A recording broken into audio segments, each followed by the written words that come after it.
जय माता दी दोस्तों। ओम नमः शिवाय। छठ माता की जय हो। आप सभी को छठ महापर्व की बहुत बहुत शुभकामनाएं। आज हम सभी छठ पूजा की कथा को सुनेंगे। प्राचीन समय की बात है। एक नगर में एक ब्राह्मण रहा करता था। वह सूर्य भगवान का भक्त था। नहाता धोता और कहानी कहा करता था, पर कमाता कुछ भी नहीं था। ब्राह्मण घर में रहता तो ब्राह्मणी बार बार कमाने के लिए परेशान करती। बाहर कहीं जाता तो अड़ोसी पड़ोसी भी उसे निकम्मा कहकर अपमानित किया करते थे। अंततः एक दिन वो नहा धोकर अपने पूजन की सामग्री लेकर वह जंगल में चला गया। वहाँ एक सूखे पीपल के पेड़ के नीचे बैठकर वह पूजा पाठ करने लगा और सूर्य भगवान की कथा करी। वहाँ पीपल के पास एक सूखा सा तालाब भी था। उसमें थोड़ा सा ही पानी था। उसी पानी से लोटा भरकर सूर्य भगवान को जल चढ़ाया। पूजा का जल बहकर पीपल के पेड़ और सूखे तालाब में भी गया।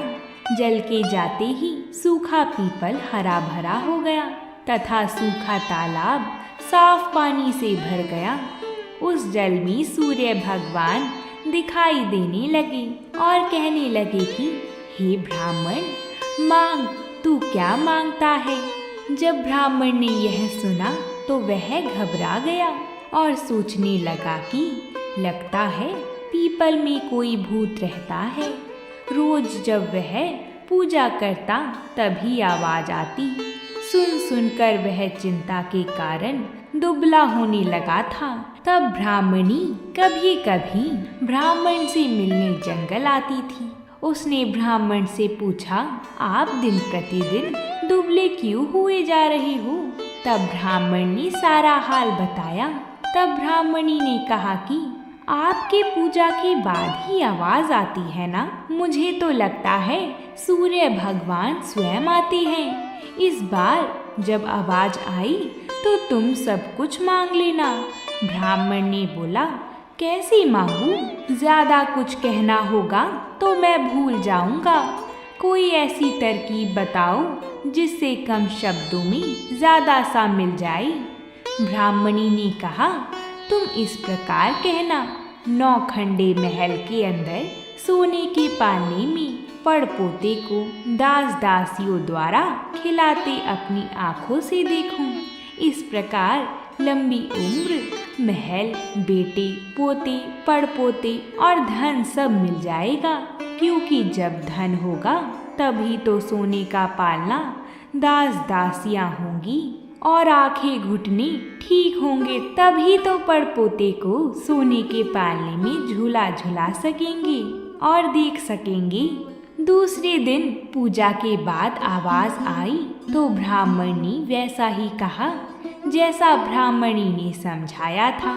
सूर्य भगवान ने कहा, दिखने में तो तू भोला लगता है, पर एक ही बार में सब मांग लिया। सूर्य भगवान ने कहा, जा, तेरी इच्छा पूरी होगी।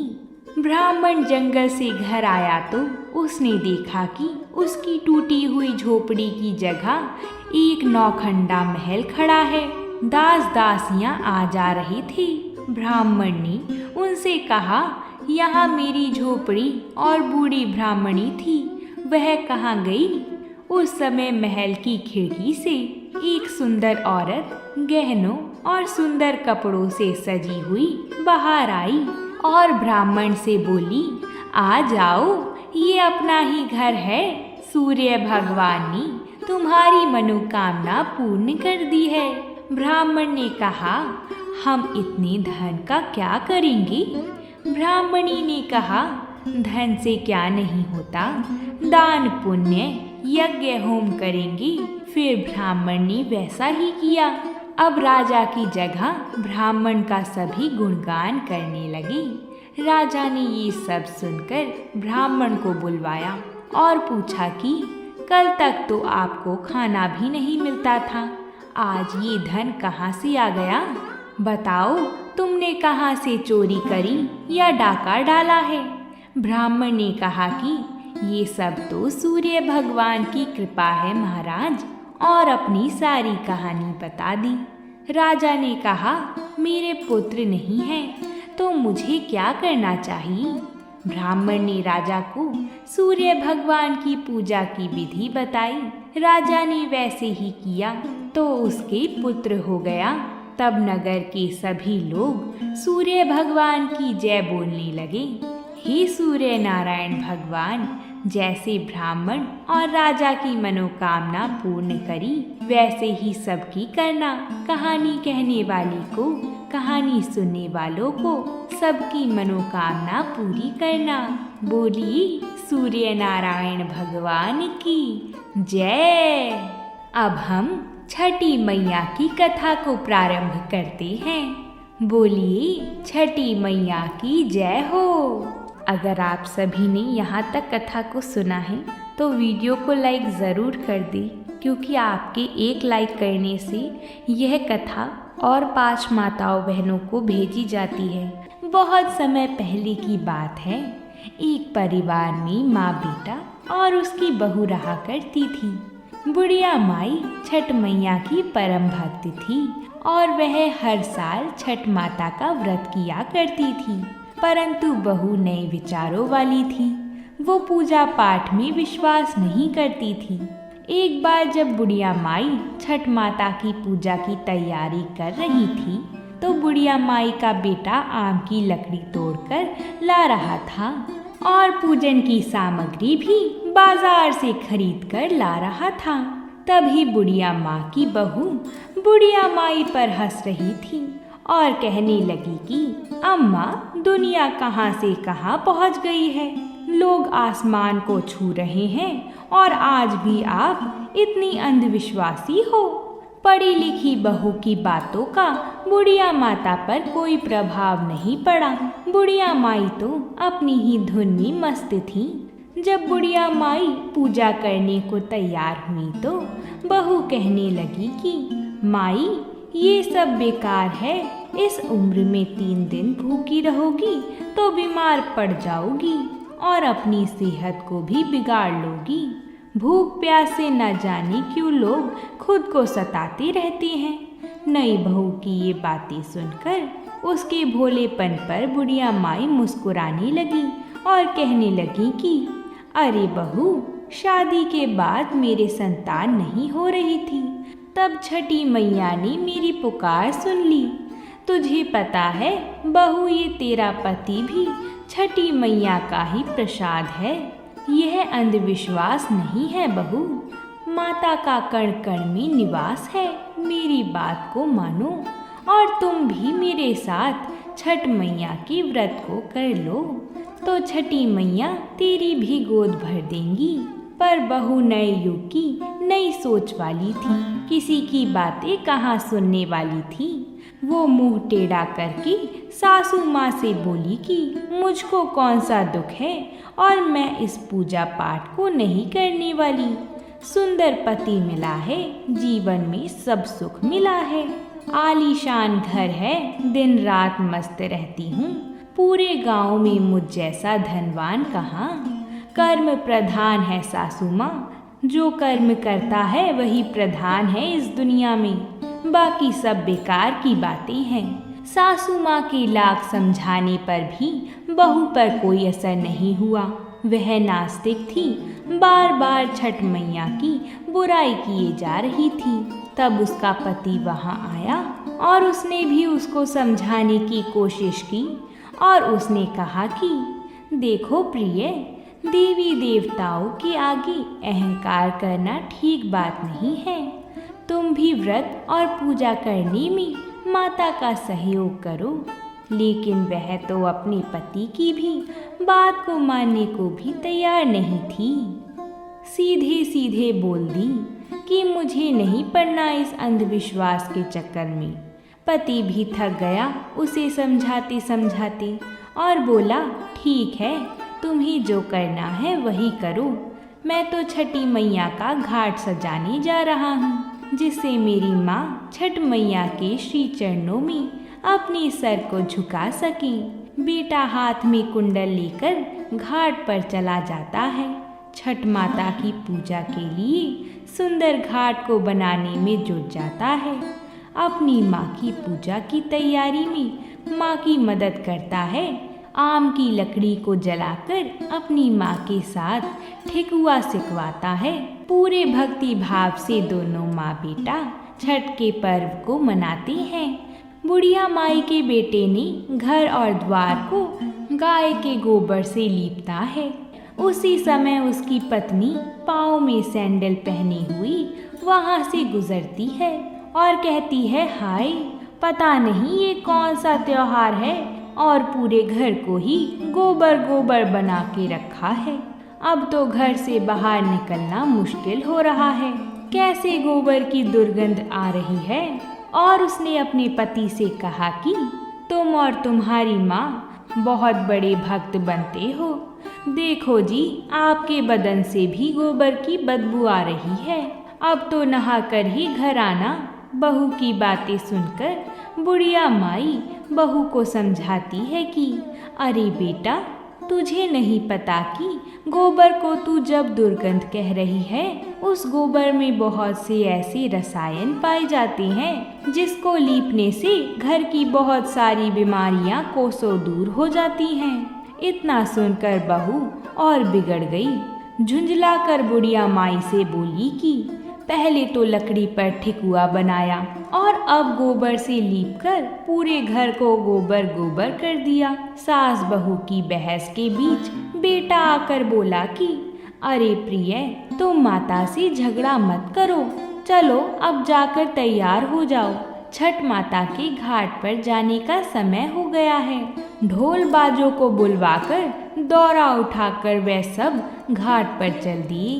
पीछे पीछे बुढ़िया माई गीत गाते चल रही थी, पर बहू को तो इन सब में कोई रुचि नहीं रहती थी। वो तो सज धज कर मटक मटक कर चल रही थी। बुढ़िया माई और उसके बेटे ने बहू को बहुत समझाया तो बहू अपने पति और सासू माँ के साथ घाट पर तो चली जाती है। वह जैसे ही घाट पर पहुँचती है, वो पूजा की बजाय मेला घूमने में लग जाती है। कुछ देर बाद उसका पति बहू को वहाँ ना पाकर उसे ढूंढने में लग जाता है तो कहीं हलवाई की दुकान पर स्वादिष्ट पकवान का आनंद उठाती नजर आती है। तब उसका पति आकर कहता है, प्रिय, ये क्या करती हो तुम? यहाँ तक आई हो तो माँ के साथ बैठो। पत्नी झुंझला कर बोली, ना जी, मैं पूजा पाठ में नहीं बैठने वाली, ना ही घाट पर आने वाली हूँ। मैं तो मेला घूमूंगी, जम के खाऊंगी और पीऊंगी। तुम अपना पूजा पाठ करो, मेरा पूजा पाठ से कोई लेना देना नहीं है। इनकी आपस की बहस सभी लोग देख रहे थे। शर्मिंदा होकर वह पति वहाँ से चला गया और छठ घाट की ओर जाने लगा। ईख खड़ा करने को वही बेटा घाट की ओर जाता है और जैसे ही वह नहाने को वहाँ डुबकी लगाता है तो वह डूब जाता है। डूबते डूबते वह जोर जोर से चीखने लगता है कि बचाओ बचाओ, लेकिन किसी को भी ये आवाज़ कहाँ से आ रही है पता नहीं चलता। कोई तो जाओ, ढूंढ के लाओ, सब यही चिल्लाने लगी। जैसे ही बुढ़िया माई को पता चला कि उसका बेटा नदी में डूब गया है, वो छाती पीट कर रोने लगती है और छठी मैया से सवाल करती है, अरे माँ, मैं माँ हूँ और तू भी माँ है, और तू कैसी माँ है जिसने एक माँ से उसका बेटा छीन लिया है। जब से मेरी शादी हुई है, मैं पिछले 30 सालों से तुम्हारी पूजा करती आ रही हूँ। माँ बोल, मेरी भक्ति में कौन सी कमी आ गई थी जो तूने मेरी गोद को सूना कर दिया? मुझसे या मेरे लाल से ऐसी कौन सी भूल हो गई? बोलो तो, जो तुमने मेरे लाल को छीन लिया। अरे माँ, मैं तो छठ घाट पर तुम्हारी पूजा करने आई थी, तुमने तो मेरी दुनिया ही उजाड़ दी। हे माँ, यदि जाने अनजाने में कोई गलती हो गई हो तो उसकी सज़ा मेरे बेटे को मत दो, मेरा लाल लौटा दो। यदि तुमने मेरा लाल नहीं लौटाया तो ये तेरी बूढ़ी भक्त यही इसी नदी में कूदकर अपने प्राण त्याग देगी। अब तुम या तो मेरे बेटे को लौटाओ या मेरे भी प्राण ले लो। उधर मेले में सबको बताया जा रहा था कि छठ घाट पर आए सभी व्यक्ति को सूचित किया जा रहा है कि घाट के गहरे भाग में ना जाएं। अभी अभी सूचना मिली है कि एक व्यक्ति गहरे पानी में डूब गया है। पानी में आगे जाने पर खतरा होने की आशंका है, इसलिए कोई भी नदी के गहरे भाग में ना जाए। यह बात सुनकर बहू दौड़ी दौड़ी जाती है। वहां जाकर जब वह देखती है कि उसकी सासू माँ दहाड़ मारकर रो रही है और उसका पति नदी में डूब गया है, तो उसे सदमा लग जाता है। वह जोर जोर से चीखने लगती है। पागलों की तरह लोगों की ईख को उठाकर फेंकने लगती है। चीख चीख कर बुढ़िया माई से पूछती है कि मैंने तो पहले ही कहा था कि माँ छठवट के पूजा में मत पड़ो, सब ढोंग है, अंधविश्वास है। तेरे ध्यान न देने के कारण आज मेरा पति मुझसे दूर चला गया है। अपनी माता को भला बुरा बोलते हुए वह छठ माता को कोसने लगती है। इस घटना को देखकर वहां खड़े सभी लोगों की सांसें रुक जाती हैं। सब लोग आपस में बात करते हैं कि बेचारी के साथ बहुत बुरा हुआ, और मन ही मन में सभी लोग छठ माता को पुकारने लगते हैं कि हे माता, इस बुढ़िया माई की पुकार सुन लो। छठ माता तो है ही दयालु, वह कभी अपने भक्तों को निराश नहीं करती, कभी भी उन्हें बेसहारा और उदास नहीं छोड़ती। इधर पुत्र वियोग में बुढ़िया माई अपनी जान देने को पानी में जाती है। वैसे ही नदी के अंदर से एक लहर उठती है और वह लहर किनारे की ओर जोर से आती है। उसी लहर में से उस बुढ़िया माई का बेटा भी बाहर निकल आता है। इस दृश्य को देखकर वहां खड़ी सभी लोगों की आंखें खुली की खुली रह जाती हैं। सबकी आंखों में खुशी के आंसू आ जाते हैं। बाद में बुढ़िया माई खुशी से जोर जोर से रोती है और बहू भी खुशी के आंसुओं को रोक नहीं पाती। ये सारा दृश्य चल ही रहा था कि बादलों से बिजली के खड़कने की आवाज़ आती है और उसी समय आकाशवाणी में छठी मैया ने कहा कि मेरी पुत्री, मैं किसी का भी अहित नहीं करती हूँ। मैंने तुम्हारी आँखों से अज्ञान का पर्दा हटाने के लिए तुम्हारे पति को पानी में डुबाया था। पुत्री, मैं सदैव अपने भक्तों की रक्षा करती हूँ। इस कलयुग में जो भी भक्त मेरी पूजा सच्चे मन से करता है, मैं उसकी सभी मनोकामनाओं को पूरा करती हूँ। इतना कहकर छठी मैया अंतर ध्यान हो गई। वहाँ खड़े सभी भक्तों ने छठ माता के नाम के जय जयकार लगाई। सास, बहू और बेटे ने खुशी खुशी सबने मिलकर छठ माता की पूजा की।